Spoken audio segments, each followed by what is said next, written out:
go and do that. Excellent. And we're also going to ask everybody to keep your line muted while we're doing the presentation part, and then we're going to open up to discussion. But today is the fourth and last session of this Understanding Impact Performance webinar series. We started early in November, with an introduction to impact performance studies. Skills. You know what I'm saying? They have. Sorry, we then let me make sure we mute that. So we started with that introduction to performance studies early in November. We then did two deep dives, one on understanding impact performance on financial inclusion investments, and the other one on understanding impact performance on agricultural investments. Today, the plan is to share, discuss, and ask for your feedback on the methodology that enables all this type of work and analysis, and that can also inform the development of impact ratings, benchmarks, or also the understanding of your own portfolio. The reason why, one of the many reasons why we're bringing this to you in the IRIS Plus group is because you play a very important role in shaping the development of IRIS Plus, but also in the development of this methodology that can help us better understand how to use impact data for decision making. So the plan for today is to start with a presentation that Rachel is going to be leading, and then we will going to be breaking out into breakout groups twice. So each of you will have the opportunity to participate in two different topics, really because the objective of today is to be able to listen to your feedback and understand what type of analysis works better for you, what kind of focus work better for you, so that we can create the content that is most relevant for you. So on that note, Rachel, it's yours. Wonderful. Thank you, Leticia. And thank you to everyone who's joined for this conversation. We're excited to put your brains to work during the course of the next hour and have a lot of really important and weighty and thorny questions to work through together. So really just thank you for taking the time out for this. Briefly, in terms of our agenda for the session, I'll share just a bit of background context on the topic of impact performance, and then walk through the overarching components to the methodology. But we'll spend the bulk of our time in these discussion groups. So just encourage you, as we're walking through all of this, to think about the real world application of some of this, the implications of these various choices on the types of insights that could be generated, and how these might help support or inform or influence your work. And then also any examples you can share from how you're currently understanding your impact performance, and in particular, comparing results among investments, among funds, among portfolios, since this is really the crux of our conversation. With that, we'll just start with a bit of background context. And what I'd really like to acknowledge is that the truth is the financial system that we're currently operating in is broken. And we can see this evidenced all around us. In the US, the latest figures suggest that 50 million Americans are going to be food insecure by the end of the year. And yet 600 billionaires have amassed $1 trillion of additional wealth during the course of 2020. That's just not the mark of a healthy and well-functioning system. And the same trend has played out globally. Various parts of the world in all kinds of ways are wrestling with systemic issues of inequality and climate degradation. And this simply isn't right. Of course, that's where impact investing comes into play. The promise of using impact capital, investment capital, to address these inequalities around the world, to drive social justice, to stop climate change, to build the foundations that enable peace and security and, importantly, prosperity for all. And yet too often, investors, simply by virtue of this being a young market, are operating with insufficient information to adequately account for impact across all investment decisions. And it's this gap that we're hoping to begin to address with the really important work that we're presenting today. Once there's the ability to differentiate one investment from another, we think it'll be much easier and more straightforward and more efficient to incorporate impact into decision-making alongside other important factors like risk and return and liquidity and the various parameters that shape what we all do with our capital. If I'm just to imagine this playing out in the future, I'm imagining an asset manager, if you're trying to assess hundreds of proposals for funding from companies in healthcare, financial services, or education sectors, it can be really difficult to do this on the basis of impact with any efficiency. You need to be able to screen through this pool of prospective investments and somehow evaluate in a comparable manner each opportunity's likelihood of contributing meaningfully towards your impact goals, towards the sustainable development goals, or towards any number of other really critical target areas. The same would apply if you're a foundation or another investor trying to evaluate the historical performance of multiple portfolios.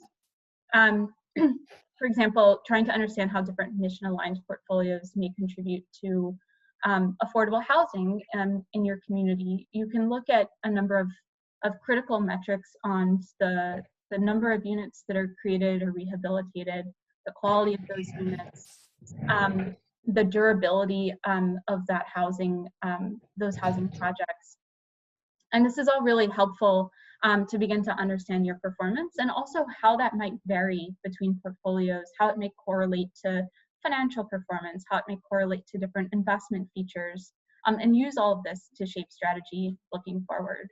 I can wax on with other examples, but the really important point is that the ability to compare one investment's impact from another is really critical to incorporating that consideration into investment strategy, investment screening and selection, investment management to optimize impact within a given set of parameters, and of course exit and communications and disclosures. And so that's what we're here to unpack today.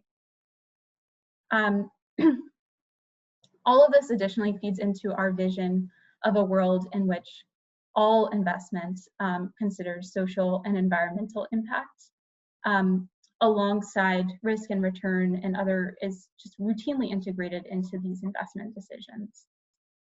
Impact investing and the work that you all do daily plays a really important role in pioneering this approach and demonstrating its viability. And we hope that through the development of tools and resources and knowledge on impact performance, we can see this spread across the financial markets and address some of those foundational issues that I was just describing. Ultimately, this would help us allocate resources and manage resources effectively, efficiently, and purposefully.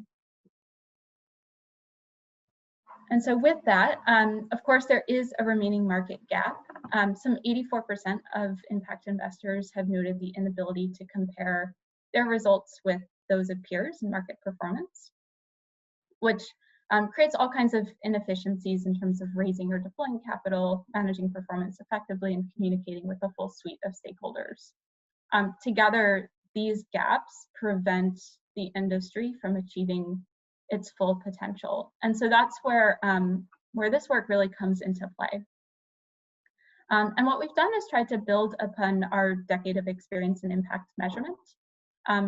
You're already very familiar, of course, with IRIS+, which standardizes the specific data points and the collections of information that are needed to understand impact. And then additionally, we've produced 4 pilot studies on impact performance in clean energy, housing, financial services, and agriculture that allow us to begin to interpret this impact data. Underpinning all of this, we've been simultaneously developing a methodology that's tested in this real-world context using real-world data to allow us to build the foundation that's necessary to drive the future of impact benchmarks and impact ratings and a suite of other tools that can start to enable the types of analyses that would shape all of the full set of investment decisions I was just describing. We're not there yet. but we are making headway. And so we're excited to have this draft methodology out for public comment, and really excited to dig into the specifics with you today. This document is meant to help us understand investment level performance, to allow for replication across strategies. The specific inputs, of course, would vary, but the analytic approach should be consistent and comparable. And to contextualize these results in this broader macro context of the social and environmental issues at hand. So far, this has, of course, been informed already by many of you on the IRIS Plus working group and a number of members and investor participants in our research and in the IRIS Plus system. And we're excited to continue to refine and to test and to iterate on the various components that shape this document. It's open for public comments through the end of January. And I mentioned that this, of course, is one really important way to weigh in through the discussion we have today. But it's not the only way. There's plenty of opportunity to stay engaged after this call as well. With that, what we'll do is quickly run through the core components of the methodology, the building blocks that shape the analysis. And then we'll break into our breakout groups to dig into specific questions. This methodology builds on 4 key steps. And the first is to bind the sample. And what this means is to figure out what's in and what's out to shape the parameters for your analysis, which could be done in a number of ways. In the document, we've laid out 3. The first is by sector, such as financial services, by theme, such as financial inclusion, or by strategic goal, which could become a bit more targeted and focused, such as the focus on increasing access to financial services for historically disadvantaged populations. Each of these provides different types of insights that we flesh out in the report and is one of the discussion topics we have today. Based on that sample binding, you would then collect 5 categories of standardized impact information regarding investment context, so the timing, the terms, the engagement of the investment; investee context, the nature of the social or environmental challenge that's being addressed and how that's being resolved; and the severity of that challenge for key demographics. Impact results. This would particularly align to the how much section in our 5 dimensions framework, and starts to align really well with the core metric sets available in IRIS Plus that shape the ways that you really do understand progress in these various areas. Of course, the evidence base also plays a critical role in informing the metrics, as well as analytic assumptions. And then lastly, it's critical to understand these results in a broader context. So we also encourage looking at the magnitude of the social or environmental issues that are being addressed. The size of the unemployed population, the extent of greenhouse gas emissions that need to be reduced to achieve the Paris Climate Accord, any number of other ways of looking at the scale of the problem at hand. Once you have these inputs, there's 3 steps to the analysis. First is to normalize data and to bring it onto a comparable scale, another discussion topic that we have today. Second is to assess outcomes, which is particularly tricky when so much data is available at the outputs level. But there are reasonably reliable and meaningful ways to continue to address some of those shorter and medium-term outcomes. And then third is to cluster and segment findings, which helps us understand variance by different investment features, such as the asset class or the geography, and helps us to identify some of the critical factors that would inform strategy setting looking forward. Which brings us to the final phase of the process, which is that we hope it doesn't end with analysis, but that really does serve as an input for decision making. And this can take place across the investment cycle, strategy setting, selection and due diligence, investment management and exit, as well as to inform communications with clients, with LPs, with the general public, and with any number of other important stakeholders in the process. Again, another important discussion question for us today. So with that, this is just a broad overview. What we'll do is now break into our breakout groups so that we can have some smaller focused conversations. I'll encourage folks to come on video if you're comfortable for these so that we can put faces to the names. We're all friends in this, and so we're really excited to have you participating.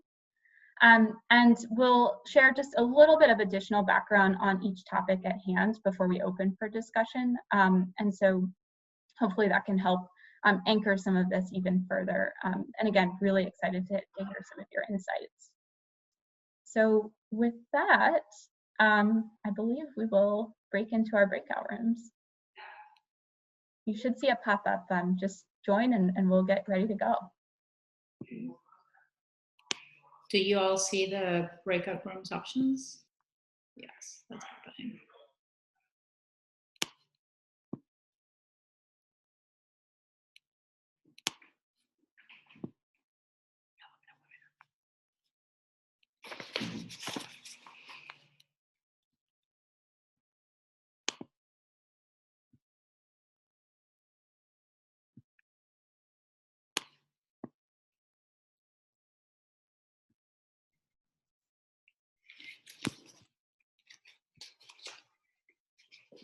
Hello, everybody. I am your moderator for this breakout group. I'm Leticia Emi. Let me put a timer because we're going to be here for 20 minutes. And then we're going to go back to the big group. And I will also upload a slide.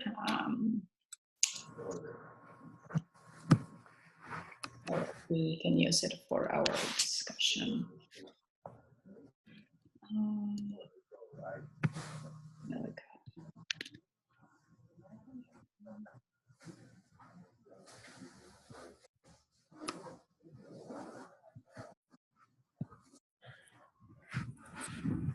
Okay, excellent.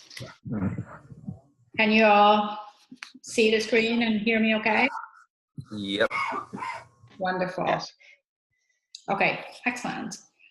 So before we dig into the discussion, I'm going to give you a little bit more background on the topic that we're going to be discussing. As Rachel mentioned, this methodology is intended to be more than a theoretical exercise.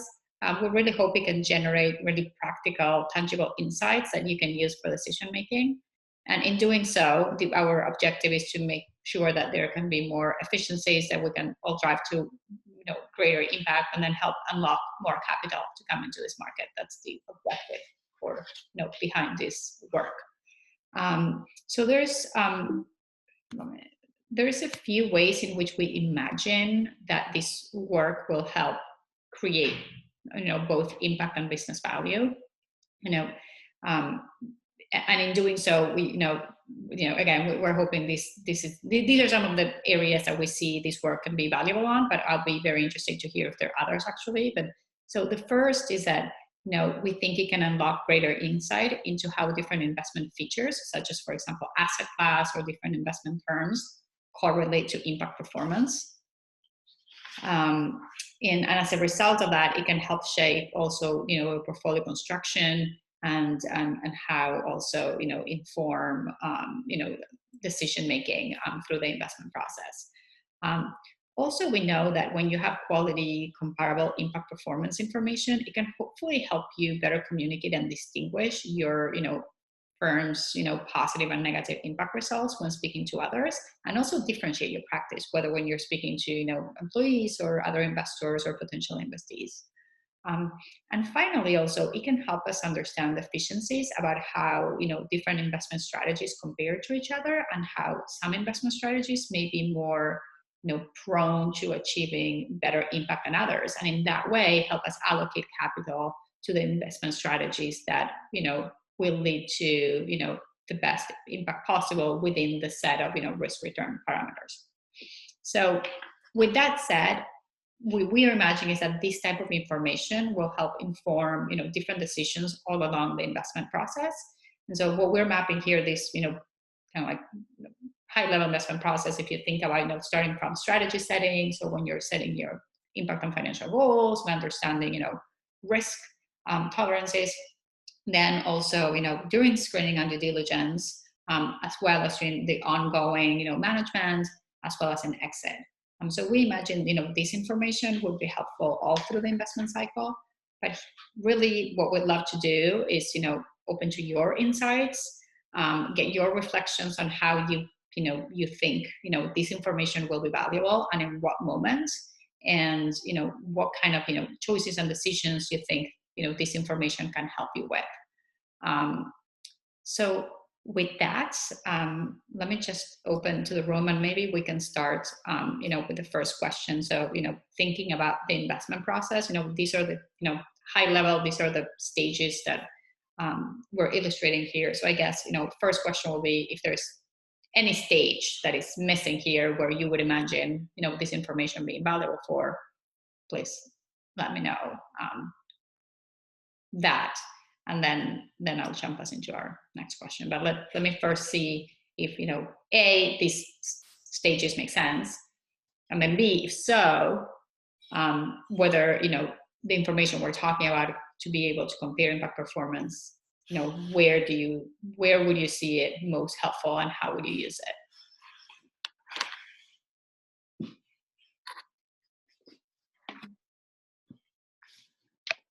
I personally think it's all there, based on my experience. So hi, Ryan Reynolds from GRES. Mainly focused on the data side of GRES for infrastructure and real estate, benchmark for sustainability performance. I think, as much as these terms are typically, encompassing strategy setting, screening and due diligence, whether it's best in class, screening or negative, screening, investment management, which is, I imagine, in relation to monitoring of standing investments. I think, I suppose, is there a distinction? Where would you put the distinction between, well, I suppose I would go to due diligence in operation and versus in development kind of asset classes. But I would imagine that would go under, screening and due diligence. And for the decommissioning phase, that would be the exit. So, I think it's all there personally from my side, but happy to hear from other people on that perspective. Hi, everyone. Thanks for that, Aurelian. Hopefully I pronounced that correctly. Nice name, by the way. And nice to meet you, Leticia, and everyone on the call. So when I'm thinking about this, I'm trying to relate it back to my personal experience with my team. We don't have, I would say, a fully fleshed out impact model integrated in our investment process yet. Hopefully we get there. I think like most investors, we're all keeping up to date with research and, thinking about what's the right strategy or approach to build out and integrate, different frameworks into your process. That said, we're currently in a due diligence process for making an allocation to a manager. And one of the things that came to mind was just that, like, for the certain theme that we're investing in, we don't have previous data available from previous investments. Pretty much, we're starting our entire venture capital and private equity program from scratch, from the ground up. And so when I'm thinking about, this circle here or the steps, I'm thinking, okay, well, where do I find that maybe there's the most question marks for me? As I feel like we're going to learn as we've already learned a ton this year when we think about strategy setting, screening and due diligence, which is where we are right now for a handful of investments. But I'm thinking, okay, what happens when we finally allocate? What happens from an impact management perspective? There's certain things right now that some of us on my team are asking for, like, baseline reporting, whether it's on sustainability or diversity, et cetera. But then it's like, what are we actually going to do with that information once we're invested? Are we going to do anything with it? can we as one LP actually try to drive or influence some change there? These are some of the questions that I have in my mind. So I shared that as food for thought. Basically, I'm thinking, along these steps, where's the most, to what extent is there the most, where is there more room to dig in where I have a lot of question marks and I'm kind of there in this, post allocation or post investment step? How are we actually going to use the data and the insights that we're being provided to inform future investments, and to actually think about, because it's a 10-year commitment at least, how we can work with that manager and steer them in meaningful ways, or steer them away from not so meaningful practices, etc. So just want that. Okay, thank you. No, and I think, and I'll come back to this with the second question, but I think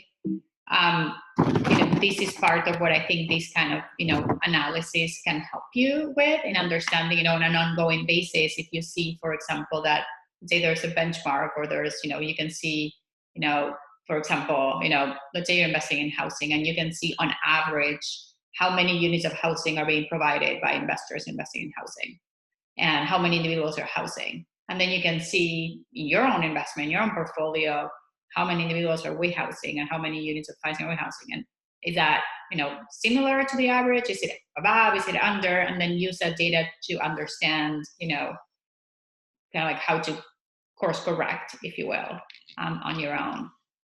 But before we move into the second question, anybody else on the room would like to share whether, the phases that we looked at, do those look right? Or is there any other moment during the investment process where you will be using this type of information?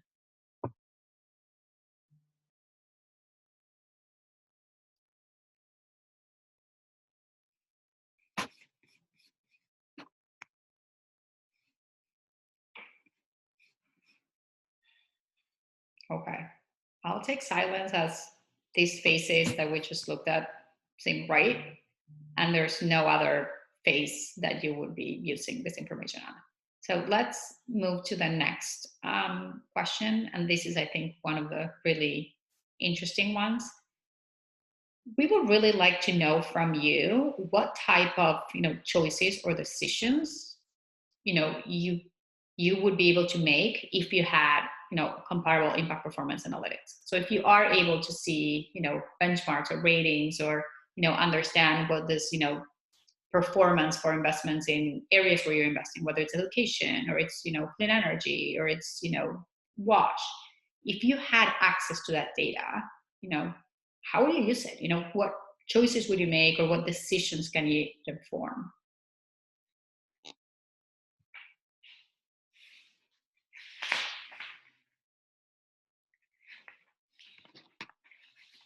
I can kick us off, Letitia, if that's all right. I suppose there's kind of three areas that I would see kind of this comparable data being very useful for, and I think a lot of it is in that screening stage. But perhaps if that strategy to screening arrow is kind of a circle rather than just a one rooted arrow, I think in particular around kind of the granularity of detail, particularly. When Rachel was mentioning the kind of clustering and segmenting of findings, so particularly by variance of investment feature, so particularly geography, asset class, like she mentioned, I think that'd be very, very useful in that screening stage. We in Small Foundation, which I represent, we have kind of two stages at that stage. And really, as kind of a comparison to kind of other investments in the market, I think that'd be very, very useful. Not to I suppose make a direct comparison, but more for market intelligence and to be able to kind of have some sort of benchmark there. I think one of the things that kind of would be very, very useful at that stage is kind of a measure also of kind of additionality. So kind of what size is the market that's addressing these issues, if that makes sense. For instance, if we're investing in an agricultural supply company or whatever, how many other comparable investments are there, or have there been made in that segment, and kind of what are the results that they've delivered, and really kind of having the detail at that stage would be very, very useful. And I think the third element that kind of cuts across all of the stages that you showed there in the previous slide is kind of considerations of risk as well. Perhaps if there's opportunities to kind of delve into that, I think that's also very, very useful, I think, to kind of bear in mind. But I appreciate the methodology maybe as presented in certainly in the agriculture one perhaps didn't go into that level of detail, but it's certainly something that would be useful for us to consider as well. And when you say considerations of risk, are you talking about impact risk, financial risk, or both? Well, both, but I presume primarily impact risk. You know, we're in our case, we're using the IMP's 9 dimensions of impact risk, and have kind of segment, parts of our screening process kind of cite that directly. So, seeing comparable risks or risks assessments that might be associated by investment or kind of on average aggregated risks would be interesting. Wonderful, thank you, Thomas. Let me ask you one more question while I have you. So super clear how it would be helpful on screening. Do you only see this as being helpful in screening, or do you imagine like what about like ongoing like investment management, or do you see these being helpful in any of the stages? No, definitely in the management as well. It's very, very useful to, I suppose, be able to bounce comparable investments against your investees' performance. But I suppose in terms of the kind of role that Small Foundation would play, I imagine that our investments perhaps are intended to be similar in terms of our impact and kind of commercial return expectations. They might not be that of I suppose of other investors. So again, going back to that kind of granularity of detail, having insight on the asset class that was used, or the commercial return expectation perhaps of the investor, is very useful to kind of, I suppose, more not manage the performance of your investee, but more to have a benchmark, I suppose, or comparable reference to which you can help to inform perhaps decisions relating to further investment or other support that you might be able to provide. Excellent. Thank you. Anybody else in the group? We still have 4 more minutes before we go back to the main group, and then you guys are going to be in a different breakout group. But and then we'll wrap up. But anybody else who would like to share, how this data or this, type of comparable analysis would help you with decisions?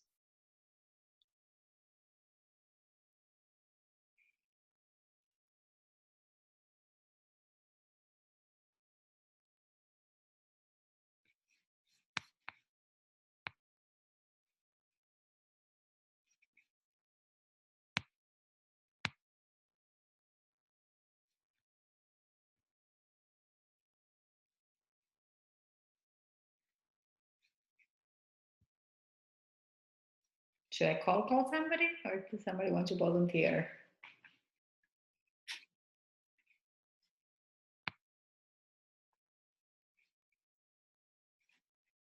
Ashley, can I call on you? Hi, yeah, definitely. Hey. Well, I know for our work at the foundation, when we're able to look at the different impact data that comes in, this is important for us to not only compare with the companies that we're working with and what the data that we're getting is, and being able to report this to our investors, and with our different grants that we receive. So it's important for us to be able to have comparable metrics that that we can look across all of our investments that are the same. Mm-hmm. So definitely with reporting, I could see how this would help us. Great, thank you. Okay, I'll move us to our next question since we only have 2 more minutes now.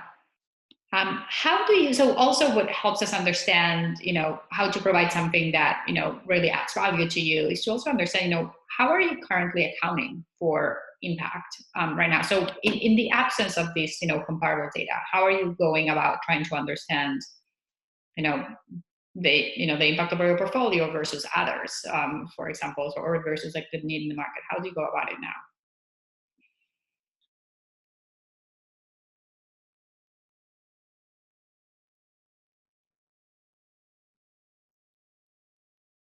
I can jump in again. Just to say, I suppose in terms of our process, a little bit like Wally was saying, obviously our processes aren't kind of fully where we would want them to be either. So we're still kind of building as we go. But I suppose a lot of our current accounting, I suppose, for particularly, let's say in that screening stage is looking at past performance or track record of the investee.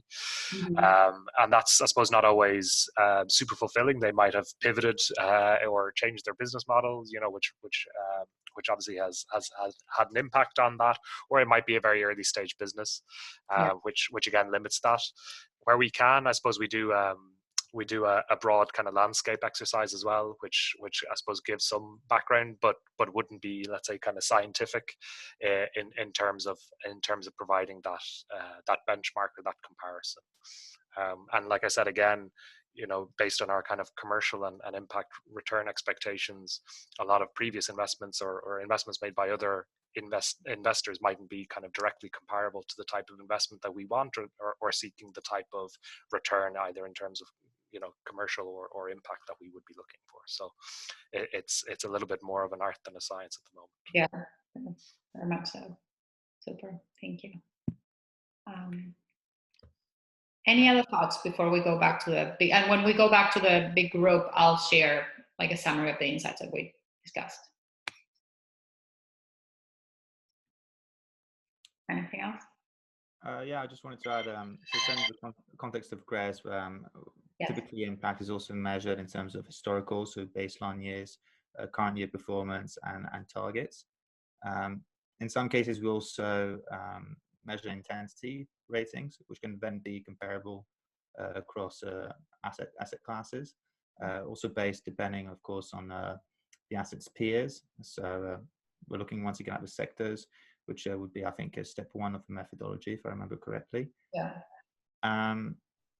I think what we do miss currently in our data reporting is really the sort of contextual data, which would allow for for the actual measure of impact. I would say there's a lot of contextual and technical information that we're not currently asking for. Yeah. And I think we're a bit unsure as to where to find this data or where to ask for it, because of course we always have to bear in mind of the reporting burden of our participants when we do that. But yeah, that's sort of GRESB's perspective on it at this point in time. Awesome. Thank you very much. Okay, you all, thank you so much for your insights. I'm going to bring us back to the big.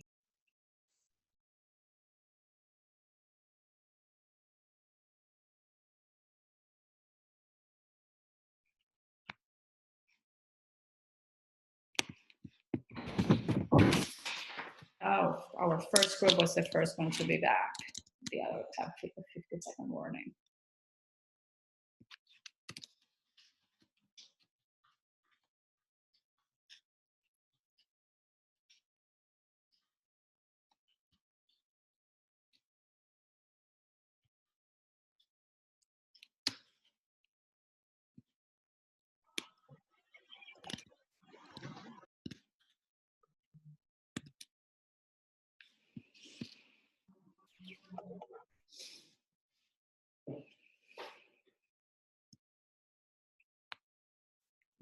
Welcome back. We still have a few people, I think, especially from Breakout 1 that are joining us. Okay, great. We're all back. Wonderful. I hope everyone's discussions were as fruitful as ours. We covered a lot of ground in just 15 minutes. What I think we'll do is share a really quick 30-second readout for each, and then regroup on a new topic in our remaining time. My group discussed the topic of normalization, so how to adjust the scale of analysis. And we covered a lot of constraints of the difference between investment level and fund and portfolio level normalization and thinking through how to address that. And then we also chatted a bit about some of the incentives that result from normalization and some of the likely market constraints to the adoption of this approach. So good fodder to continue to unpack in the next discussion. Leticia, do you want to share from your group? Yes. So in our group, we talked about how, how this type of analysis would be used along the investment cycle, and whether there are any pieces of the, any other stages that we needed to look at. And one of the things we discussed was that, this type of analysis was very, very valuable during screening, as well as in management. And we also talked about how it would be also helpful for reporting. And we also talked about how, people are currently now going about trying to, make some of the choices without this data. So very useful and fruitful conversation as well. I'm conscious of time. So Sophia, I'll pass it to you. Great, thanks, Leticia. So in our group, we talked about performance thresholds and really trying to gauge what the impact is of an investment relative to some kind of external benchmark or threshold. And there are a number of really insightful comments that came up around some of the struggles of implementing this and really thinking through, first of all, the time horizon and what that impact would look like now versus in 5 years. And sometimes it will take time to get to a point where you can look at something like a change or the slope or the delta relative to looking at impact at a particular point in time. We also talked a little bit about context and how, of course, contextualizing all of this thresholds analysis is actually so important given the variety of investors and markets that they're operating in. And then we talked a little bit about the ethical implications of this type of approach, and in reality, just the types of assumptions that are required and the fear of playing to the numbers. And I'll pass it over to Nova for her readout. Thanks, Sophia. So in our group, we talked about the first step of this methodology, which is sample binding. Super fruitful conversation. Some key highlights for me where, if it's at that how sample binding could differ potentially at the fund or project level. And like binding could be different across portfolios, but then they can all be grouped together when looking at the organization level. So more by strategic goal at the fund level, but more by sector level at the organizational level. Another thing that stood out is currently in the methodology, we bind primarily by theme, sector, and strategic goal, but participants in my breakout room proposed that it could also be very interesting to see binding by geography or by instrument as well. So that's also great food for thought. And then last but not least, we also talked about the role of sample binding across the investment process. Some investors may be using it only post-exit to consider high-level analysis of impact performance data, whereas as Leticia touched upon, it could also be super helpful at the beginning as well. I hope I covered everything, Adelaide, Lisa, and feel free to post in the chat if I missed anything. Wonderful. It sounds like 4 really interesting and stimulating group discussions. And so let's take advantage of the next 10 minutes to do 4 more. What we'll do is break out again for just 10 minutes this time. Everyone will have a different topic. And so you've heard some inklings of the other topics just now. And we'll, again, kind of have some discussion and then regroup once more before closing for the session. So with that, we'll break out again. Perfect.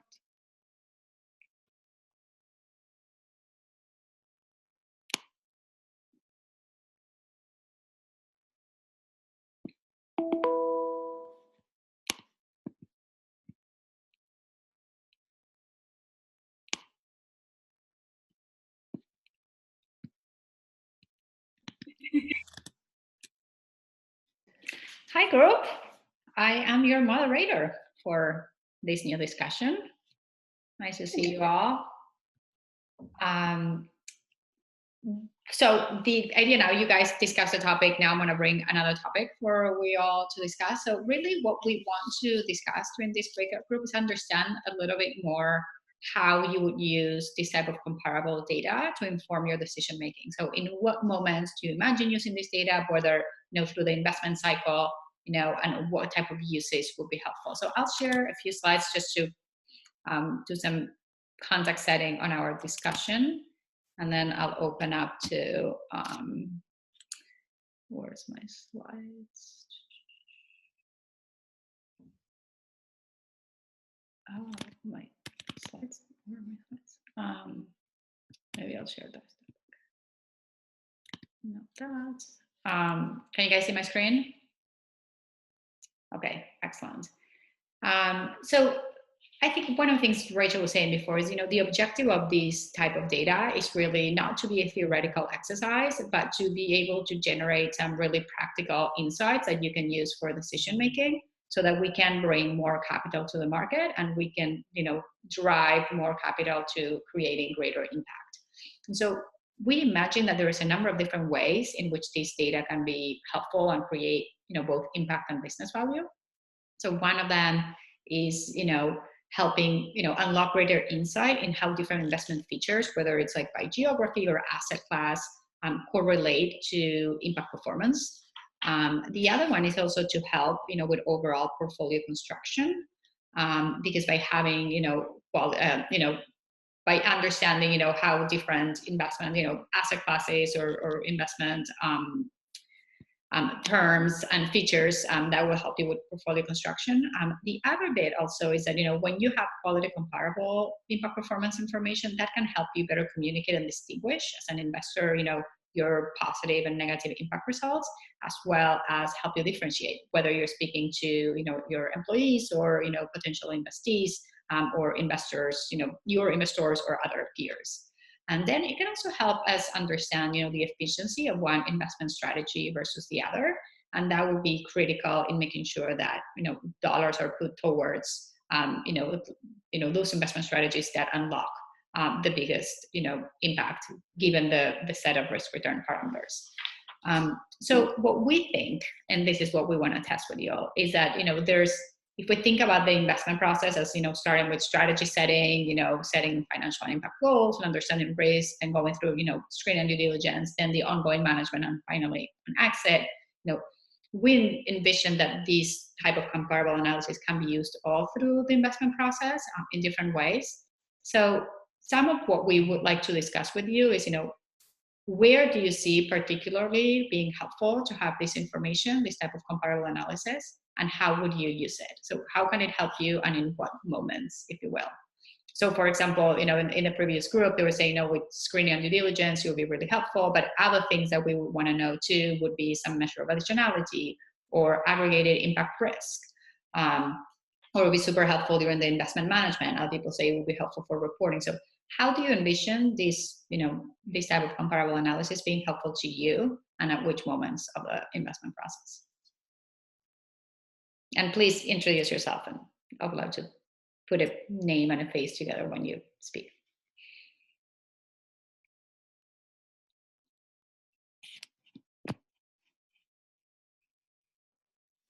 Adelaide, you want to go first? That would be wonderful. Thank you.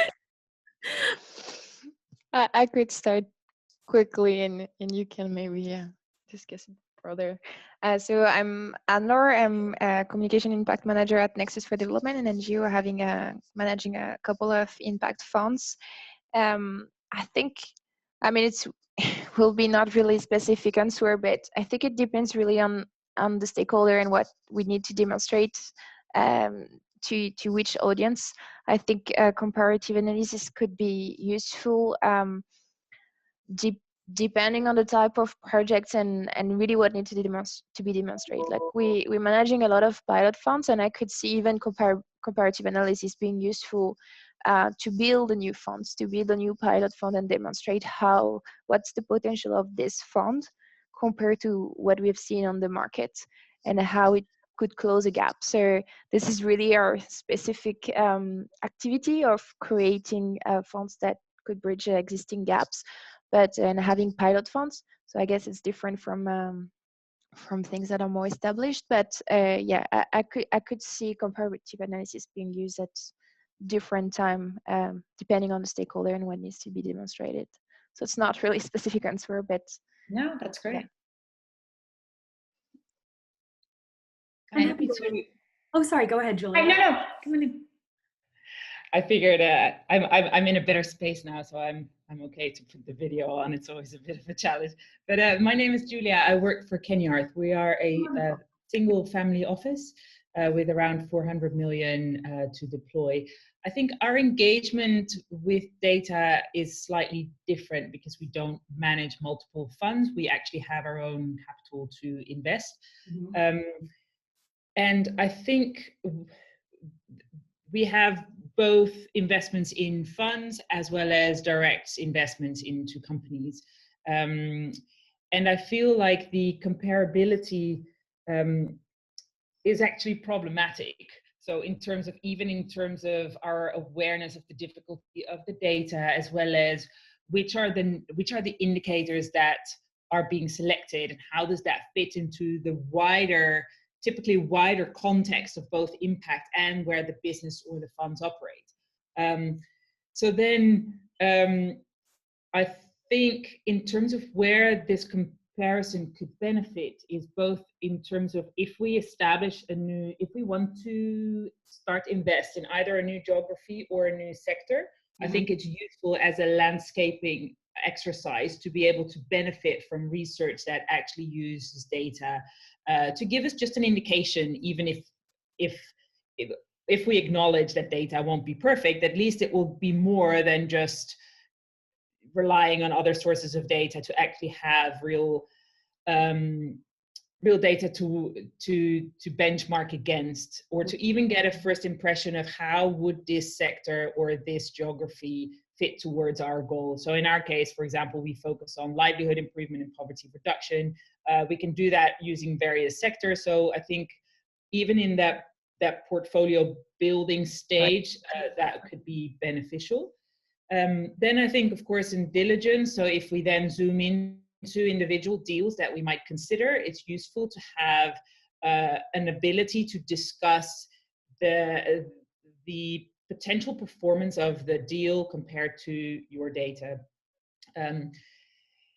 I think there again, there's a problem around when you do diligence, you project performance, whereas I think what we're looking at here is a database that relies on monitoring data. Mm-hmm. So I think it's quite important to be quite careful around what you're comparing against. And typically, as you project into the future, it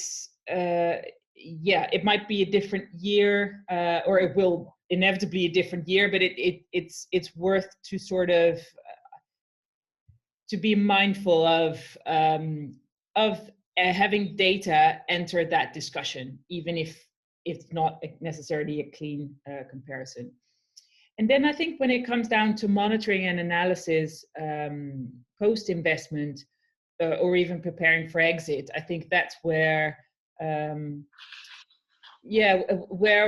typically we'll know our investments and our investees, and we're better able, because there's already the knowledge that we built from both our sector knowledge as well as the particular investees context. I think that's where you get to more interesting conversations around, like, okay, well, actually, how can we now improve the impact? Or, well, you know, the database says that others may be able to deliver this type of impact, and you look to be sort of here or there, and then you can sort of have that discussion feed into M&E approaches, is how can we make the impact bigger? And that's, I think, sometimes what get lost in the difficulty of not only framing, but also the data collection. And having worked in that space, I know how painful it is. Yeah. So typically what happens when the teams, when we ask our investees to provide data and to frame it or present it in a report, by that time they're sort of exhausted and they've got the report, and then the real benefit of all that, there's limited energy for, like, what does it mean? and and not only understanding that, but also what does that mean for what we could do differently? Exactly. And that step, I think, I'm hoping that's where this could play a role, because sometimes the more it's complex enough as it is. So then if we stick too much at the framing and the sort of scrutinizing data points or trying to make it a little bit less inaccurate, then takes away from our resources to make sense of it and actually then, okay, what does that mean in terms of us or our businesses doing things differently to get the impact to improve? Sorry, I talked quite a lot there. That was wonderful. Thank you. And it's interesting because I know we need to go back to the other groups, but I was listening to somebody who participated on one of these studies, on the agriculture one, where they contributed data to then see, the aggregated, and they were saying it was so interesting, but it was all about like, what does it mean and what can we do different? And so, for example, some of the markers they had in terms of like clients reach or whatnot, they thought they were like before the study, they thought they were in a good place. And then the study came out and they're like, oh, that's interesting. It validates we're in a good place. But then what you said was really interesting, that they thought they had these, I don't remember specifically what it was, but it was something around like, I think like customer retention. They thought theirs was pretty strong.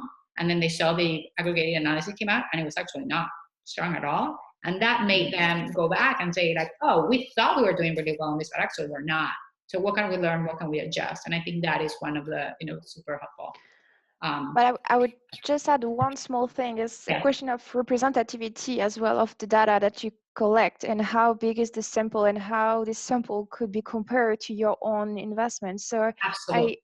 Thanks, Julia, because it rang a bell in my mind that, And absolutely. And so this person who was saying that was a person who had participated in the analysis. So it was, the ministry was very able to do that. I think this is also why we don't call these benchmarks. With the analysis that we have until now, they're just, small groups. To be able to get to do that, even if you didn't participate in the study, let's say, we need to get to way, way bigger sample sizes. But this is what we're trying to drive towards. But first, we want to understand, is this methodology, right? Is it helpful? Is it useful? How we can adjust it? And then this is a public good. This methodology, it can be used by anybody else to build ratings. So we really want this, the sector to grow. But here's where we're using your input to make it, adjust it and make it better before we fully release it. Before they kill me, let me go back to the big group. But thank you, guys.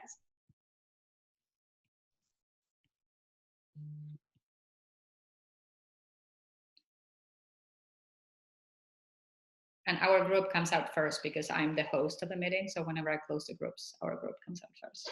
But we actually participated in both studies too, both in ag and financial inclusion. Oh, so that's wonderful, Julia. So we've been involved, but unfortunately we didn't have that sort of in-depth positive experience in terms of people really changing and having been eyed open just yet. Oh, I'm happy to hear that. But it was good to be part of it. Well, thank you for taking part of it. There's a lot of also learning what has to be different for the following ones and what we learn from each of those. So thank you for taking part.